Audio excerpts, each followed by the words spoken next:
جی حضرات گرامی قدر، رکوع میں کمر سیدھی نہ رکھنے والے کی نماز نہیں ہوتی۔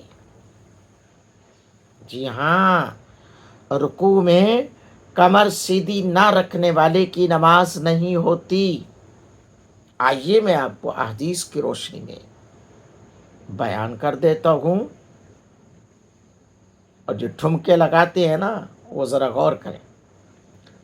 ابو مسعود انصاری سے روایت ہے کہ رسول اللہ صلی اللہ علیہ وآلہ وصحبہ وسلم نے فرمایا، اس کی نماز نہیں ہوتی جو رکوع اور سجدے میں اپنی کمر کو سیدھا نہیں کرتا۔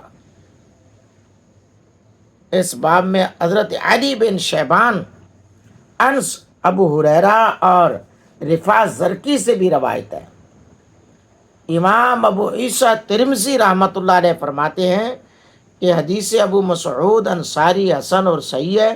اس پر صحابہ اور بعد کے اہل علم کا عمل ہے کہ آدمی رکوع میں اور سجدے میں کمر کو سیدھا رکھے، یہ چیز بالکل لیول، پورا جھکو۔ آئیے امام شافعی رحمۃ اللہ علیہ کا اس کے بارے میں کیا موقف ہے۔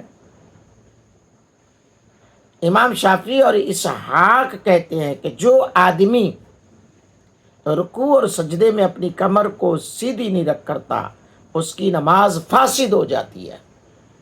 نبی اکرم صلی اللہ علیہ وآلہ وسلم کے اس قول کی بنا پر کہ آپ صلی اللہ علیہ وآلہ وسلم نے فرمایا کہ جو شخص نماز میں رکوع اور سجدے میں اپنی کمر سیدھی نہیں کرتا،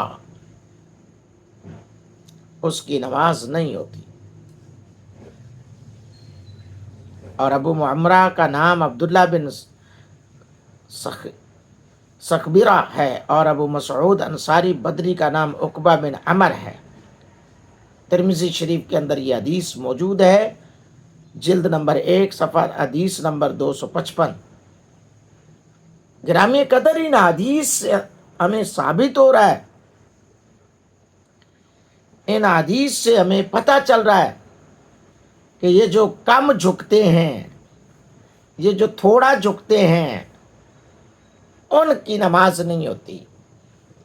پورا جھکنا چاہیے، کمر سیدھی بالکل لیول میں آ جائے، اس انداز میں جھکو، کیونکہ نماز آپ رب کی پڑھ رہے ہیں، اور اس میں بھی آپ ارکان کو صحیح ادا نہیں کرتے۔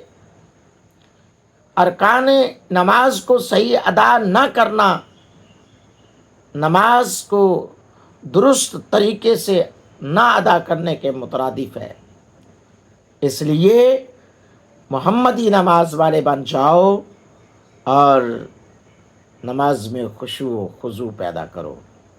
حق تعالیٰ سبحانہ میرا آپ کا حامی و ناصر ہو، ہم سب کو رسول اللہ صلی اللہ علیہ وآلہ وسلم کے بتائے ہوئے احکامات پہ عمل کرنے کی حق تعالیٰ سبحانہ توفیق عطا فرمائے۔